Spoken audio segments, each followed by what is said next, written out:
فأنا ناصح لإخواني بالصدع بالحق تبيض وجوههم. السكوت في مسألة الحزبية يضرها، فاصدع بما تؤمر وأعرض عن المشركين. سلامي على دماج ورجالها والشيخ يحيى ودار العلم يا سعد بانيها. Bismillahirrahmanirrahim. Baik, kita masih di muka surat 20. Qala Syekh Mahmud As-Suraihi hafizahullahu taala,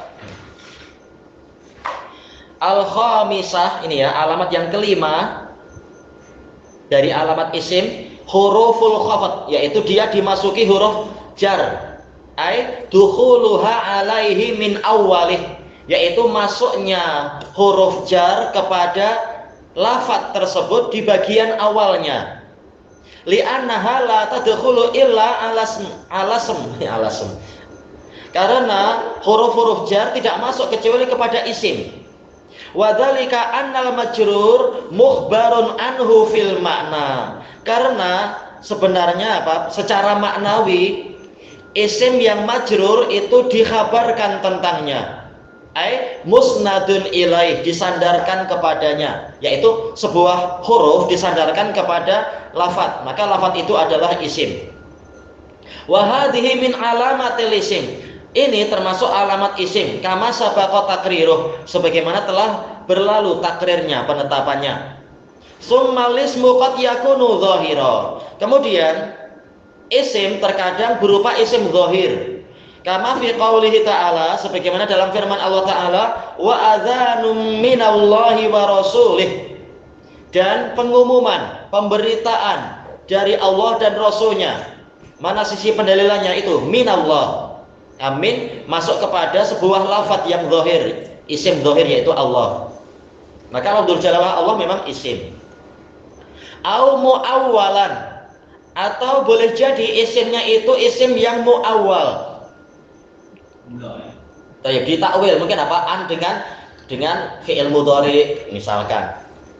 Kama fi qauli, sebagaimana dalam firman Allah Ta'ala, dzalika bi annahum kanat ta'tihim rusuluhum bil bayyinat. Yang demikian itu disebabkan karena baknya bak sababiyah, mereka itu dahulunya para rasul mereka telah mendatangi mereka dengan bayyinat. Mana sisi pendalilannya itu bak. Kemudian annahum, kita tahu anna itu adalah apa? Anna dengan isim-isim yang setelahnya, anna dengan isim dan khobarnya fi ta'wilil masdar. Berarti takdirnya apa? Tayyib, dzalika bi annahum kanat ta'tihim rusuluhum bil bayyinat. Dzalika bi kaunihim ta'tihim rusuluhum bil bayyinat. Tayyib, itu takwilnya. Jadi bi annahum kana dan sebagainya, takwilnya bi kaunihim. Jadi sebuah masdar. Tayyib. Ini contohnya muawwal. Nah, boleh jadi seperti yang Anda sebutkan tadi, muawwalnya adalah berupa an dengan fiil yang setelahnya. Seperti apa? Wa antasumu khairul lakum. Takdirnya apa? Wasiyamukum khairul lakum. Ini contoh isim yang muawwal. Asalnya bukan isim, lalu ditakwil menjadi sebuah isim. Au mahdzufan, atau terkadang isim itu terhapus. Kama fi qauli syair, sebagaimana dalam ucapan syair, wallahi ma laila bina masahibuhu. Ai ma laila bilailin nama sahibuhu. Jadi ada lail yang terhapus. Tayyib. Berarti terjemahannya apa ini? Demi Allah, bukanlah Laila itu suatu malam yang mana pemiliknya itu tidur, temannya itu tidur. Perlu untuk memahami secara lengkap, kita perlu baca syairnya secara lengkap. Cuma ini contoh, ada lafadz, ada isim yang terhapus, yaitu lailin. Tak mungkin binama, gimana ba masuk kepada fiil. Kita tahu ba ini harful jar hanya masuk kepada isim. Berarti ada isim yang terhapus. Bilailin, yang mana naatnya berupa jumlah fi'liyah, nama sahibuhu. Namanya syair. Syair terkadang perlu apa? Darurah syi'riyah. Ya, jelas kacau nanti. Murid jadi bingung macam mana ini. Bagaimana kita menerapkan teori yang ada binama? Bagaimana? Bolehkah kita mengatakan bija'a, biakala, bidoroba? Nah, jadi kacau. Kalau mau diarahkan binama, Nah, makanya di situ kita katakan ba harful jar. Kemudian wa majruruhu ismun mahdzufun taqdiruhu lailin. Bilailin. Nah, nama dia adalah apa? Fi'lun madin mabni 'alal fath la mahalla lahu min i'rab, sahibu sebagai fa'ilnya, fa'ilun marfu' wa huwa mudhaf, ha mudhaf ilaih. Jumlah fi'liyah apa itu? Jumlah fi'liyah fi mahalli jarrin, na'at dari lailin. Bilailin yang mana sifatnya apa? Nama sahibu. Makanya kalau syair-syair seperti ini kita perlu tanya kepada pakarnya. Ini macam mana cikgu ini? Oh begini, nanti cikgunya menjelaskan. Baik. Atau terkadang cikgunya garuk-garuk kepala. Jablah nanti kita tanya Laila. Laila entah di mana sekarang. Ya memang perlu belajar sebelum mengajar. Baik. Wa bihadza ta'rifu anna kullan min ma walladzi hadza wal kaf.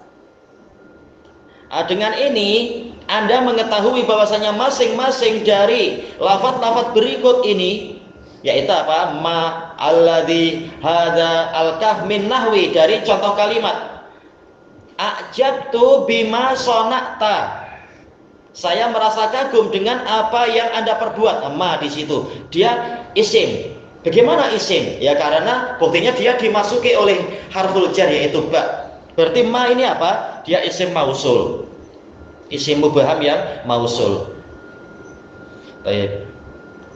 Kemudian yang berikutnya, ajibtu minalladzi qan. Saya merasa kagum terhadap orang yang berdiri itu. Baik. Alladzi, ini adalah apa? Ini adalah isim mausul juga. Bagaimana kita tahu dia sebuah isim? Karena dia dimasuki min harful jar, minalladzi. Berarti alladzi ini adalah isim.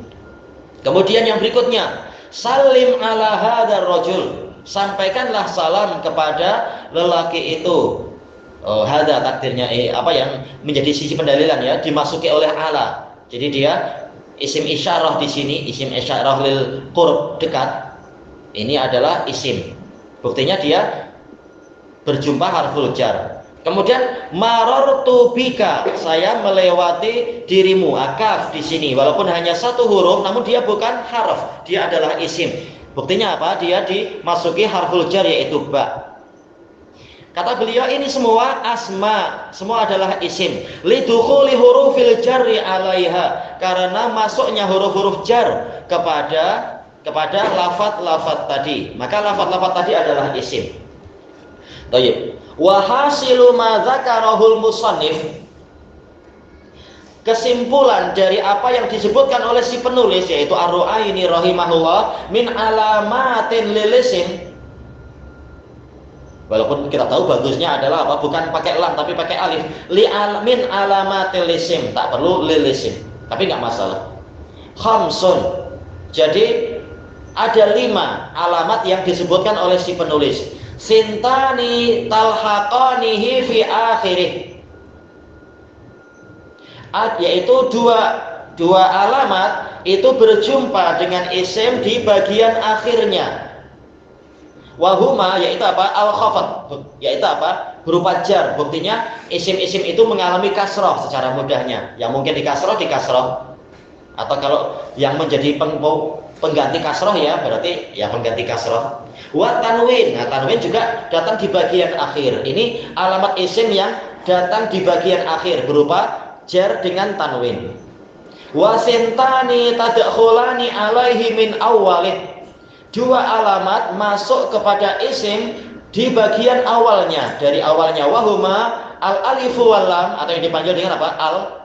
Wa huruful khafat, huruf khafat seperti ba, min, ila, ala dan semacamnya. Ya, huruf-huruf khafat, huruf jar. Khafat ini istilah dari Basriyun, jar ini istilah dari orang-orang Kufiyun. Intinya sama aja sih ya. Wa wahidatun ma'nawiyah, ada satu alamat yang bersifat maknawi. Wahia al-isnad, yaitu penyandaran. penyandaran atau pengkhabaran. Wahia anfa'u alamatih, alamat isim yang paling bermanfaat yaitu isnad, penyandaran atau pengkhabaran. Ini sifatnya maknawi. Baik, kita masuk ke yang berikutnya, alamatul fi'il, alamat-alamat fi'il. Qala rahimahullah, wal fi'lu yu'rafu biqad wasin wasaufa. Fi'il itu dikenali dengan alamat-alamatnya berupa ada qad, yaitu litahqiq mungkin pasti, atau litakrib pendekatan dan sebagainya, atau litaklil terkadang juga. Wasin yaitu huruf tanfis masa hadapan, saufa masa hadapan yang lebih jauh lagi. Wa ta'it ta'nits sakinah, tak ta'nis yang disukun. Tayyib. Yaitu apa? Tak mabsuthah yang ma'ruf huruf tak, bukan tak marbuthah yang menyebabkan jadi polanya seperti hak, itu bukan, tapi yang mabsuthah yang mulutnya terbuka. Tayyib. Qala Asy-Syaikh Mahmud Al-Asuraihi Al-Hamdani hafizahullah, saya katakan lamma faragha min alamatil isim, tatkala si penulis telah selesai dari penyebutan alamat-alamat isim, syara'a fi alamatil fi'il, mulailah beliau masuk ke alamat-alamat fi'il. Wa dzakaraha ijmalan, mungkin dzakaraha yaitu berupa fi'il, yaitu fi'il madhi dzakaraha. Tapi boleh jadi juga wa dzikriha, syara'a fi dzikriha, tak masalah. Mulai menyebutkannya secara global. Faqal wal fi'lu ay al madhi. Nah, ini termasuk yang diperbaiki oleh beliau dalam cetakan baru insyaallah. Tak mungkin al madhin tapi al madhi. Ada ya. Iya, ini paling sekedar salah aja. Iya, kalau ada tanwin berarti apa? Tak boleh ada al di situ. Al-madhi wal mudhari' dunal amr. Baik, jadi yang dibahas sekarang adalah fi'il madhi dan fi'il mudhari', bukan fi'il amr. Karena apa? Fi'il amr nanti ada pembahasan khusus, ada alamat khusus, bukan yang disebut-sebutkan tadi. Baik, kemudian apa? Li'annahu lam yadhkur lahu alamatan huna. Karena si penulis kenyataannya beliau tidak menyebutkan satu alamat pun untuknya di sini fi'il amr. Baik. Tapi akan dijelaskan nanti di waktu yang diperlukan insyaallah. Iya, lam yadhkur. Beliau tidak menyebutkan lahu alamah. Boleh juga kita buat mughayyarus sighah lam, tapi perlu takwil lagi nanti. Lam yudhkar lahu alamatun. Perlu ditakwil jadi apa? Lam tudhkar lahu alamatun jadinya. Waqal yu'rafu. Si penulis mengatakan fi'il itu dikenali yumayyazu an akhawai, dipisahkan dari kedua saudaranya al-isim wal harf. Dipisahkan dari isim dan huruf bi alamatin katsirah, dengan alamat-alamat yang banyak. Dzakara minha ma yali. Beliau menyebutkan sebagiannya sebagai berikut. Awalan, yang pertama qad, yaitu huruf qad. Wahia harfun mushtarakun bainal madhi. Ini salah lagi ya. Mestinya apa? Madhi. Wal mudhari. Qad ini suatu huruf yang diperserikatkan, diperkongsikan antara fi'il madhi dan fi'il mudhari. Boleh masuk ke madhi, boleh masuk ke mudhari, tetapi memang hanya fi'il saja yang boleh menerima itu.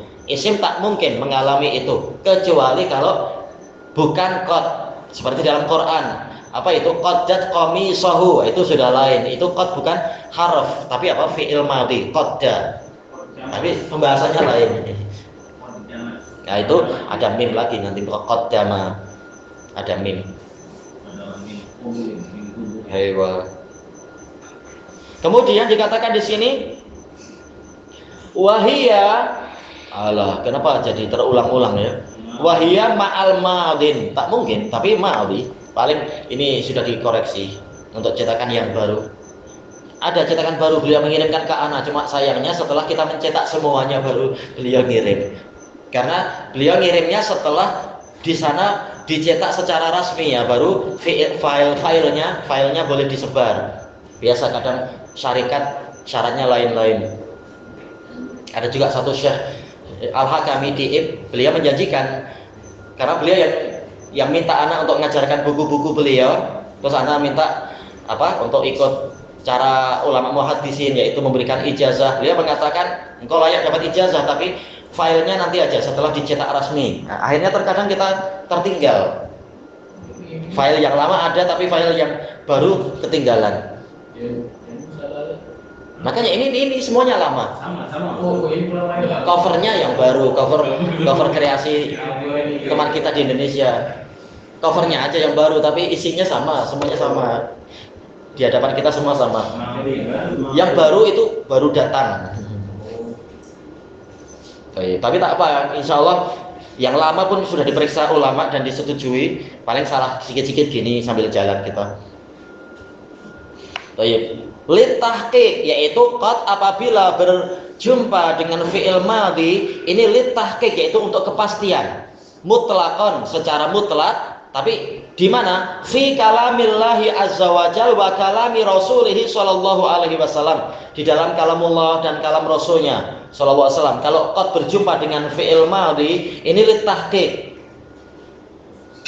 Walaupun istilah mutlaqan ini pun bukan berarti tak mungkin ada makna lain, boleh ada makna lain. Seperti apa? Hadis Nabi kalimat apa? Qad qamatis shalah. Qad berjumpa dengan fi'il madhi, namun bukan litahqiq, tapi litakrib, yaitu salat sudah hendak ditegakkan, akan ditegakkan, waktunya sudah sangat dekat. Nah, itu takrib. Tapi secara globalnya seringkali memang qad dengan fi'il madhi itu litahqiq. Au kalamil Arab, atau dalam ucapan orang-orang Arab. Ya, secara aghlabiyah, secara dominan qad dengan fi'il madhi itu untuk kepastian. Baik. Apa? Iya. Fi kalamillah, fi wa kalami rasulih wa kalamil Arab. Tapi kalau dalam Quran kalam ini. Tak. Itu kalau kita meniatkan kotok, meniatkan pemotongan. Kita ingin memotongkan idhofah, muncullah tanwin. Tapi ini tak perlu. Ini mudhof ilaih, maka tak boleh ada tanwin pada mudhofnya. Langsung kalamil Arab. Iya, dia idhofah langsung. Kalau kita ingin memotong, meniatkan kotok, baru boleh ditanwin. Kalam apa itu namanya? Lafaz terdepan boleh ditanwin. Yang setelahnya itu disesuaikan, tergantung apa posisi dia nanti dalam i'rab, apakah mansub sebagai maf'ul bih atau apa, tergantung. Tapi kalau yang ini tak boleh ada yang lain, langsung apa? Kalamil Arab tanpa tanwin. Ini langsung idhofah dia. Karena apa? Memiliki makna lil Arab.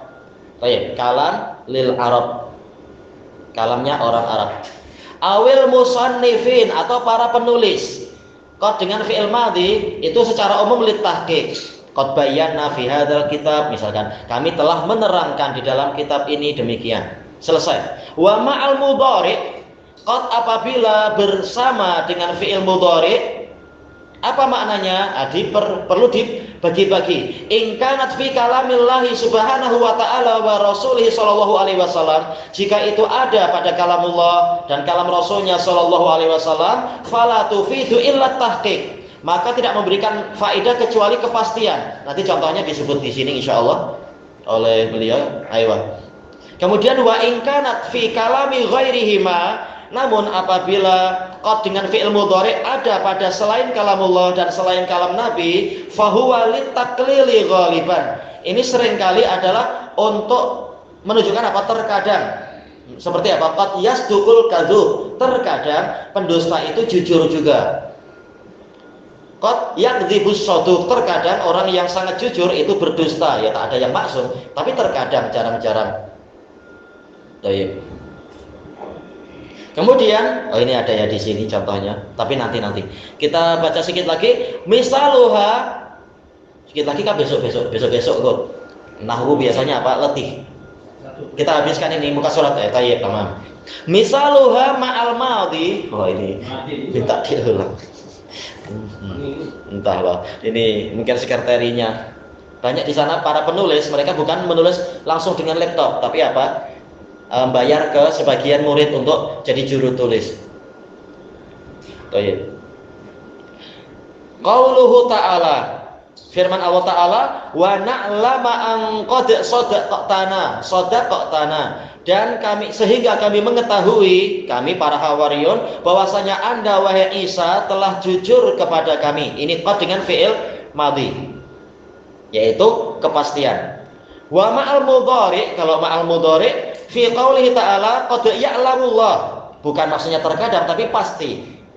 Pasti, Allah pasti telah mengetahui. Tapi apa hikmahnya Allah mendatangkan fi'il mudhari? Padahal untuk kepastian kan pakai fi'il madhi lebih jelas, yaitu sebagai isyarat bahwasanya pengetahuan Allah terus berlangsung sampai bila-bila. Makanya dibuat pola mudhari, hikmahnya di situ. Wallahu a'lam. Maknanya qad ni nahu hukum qad ni bila turunnya wahyu dia berubah hukum. Nahu. Ya, kembali ke isyarat, kembali ke qarinah. Apa makna yang dikehendaki? Masalah tahqiq kalau bukan kalam Allah dan kalam Rasul jadi taklif. Iya, itu diketahui melalui istiqra, memang penelitian, penelusuran, seperti Kasai masuk ke Badui, seperti Imam Syafi'i masuk ke kampung-kampung Badui untuk mengetahui seringkali ini untuk apa, seringkali yang ini untuk apa, perkecualiannya ketika apa. Dengan cara itu penelitian, memang mereka meneliti. Bila turunnya wahyu itu hukum qad itu ditambah jadi tahqiq. Kita tidak mengatakan ditambah, tetapi Allah menggunakan bahasa yang paling fasih. Makanya orang-orang Arab pujangga-pujanganya tatkala turun Quran mereka langsung memahami ini betul-betul kalam yang tidak ada cacatnya. Jadi mereka tahu ini benar. Yaitu bukan membuat ajaran baru dalam masalah lughah, tapi Quran menggunakan lughah yang paling fasih di kalangan orang-orang Arab. Jadi sudah ada. Makanya orang Arab tidak merasa heran, tapi mereka sudah langsung paham. Oh, ini bahasa yang paling fasih memang yang dipakai. Quran ini dia mengawal. Ya betul. Setelah Quran turun, Quran sebagai pengawal benarnya bahasa Arab. Kalau menyelisihi Quran, maka ketahuan sudah mulai mengalami kerusakan karena kemasukan para muwalladin, orang-orang yang masuk Islam belakangan kemudian bahasanya tercampur dengan orang asing. Hadis itu juga dia mengikut langsung yang betul. Nah, memang disyaratkan demikian. Dia tak langsung Al-Quran hadis itu dia mengawal. Betul. Nah, termasuk yang terkenal mengi'rab hadis adalah apa? Imam Ibnu Malik Andalusi, pengarang Alfiyah. Terkenal beliau mengi'rab hadis. Dan hadis itu kata beliau juga sebagai tolak ukur kebenaran di dalam masalah lughah. Kalau hadisnya sahih tentunya. Baik, kita habiskan sedikit lagi. Wa nahwu qad yasduqul kadzub. Contoh penggunaan untuk selain apa ya, selain Allah dan Rasulnya. Ini pepatah. Terkadang pendusta itu jujur juga. Terutama tatkala terpaksa atau tatkala ada keuntungan, ya dia memilih jujur. Mau dikasih duit enggak? Kali ini jujur, oh mau. Tak mungkin dia mengatakan tak maulah, rugi nanti. Wa inna mahtassat bil af'al, hanya saja qad itu khusus untuk fi'il, li'anna hadhil ma'ani la tujadu fi ghairiha, karena makna-makna ini maksudnya qad yang bermakna tahqiq ataukah taklil ataukah takrib itu tidak didapatkan di yang lainnya. Tatkala qad jumpa dengan yang lainnya memang tak ditemukan qad kecuali masuk kepada fi'il. Ilahuna wallahu a'lam.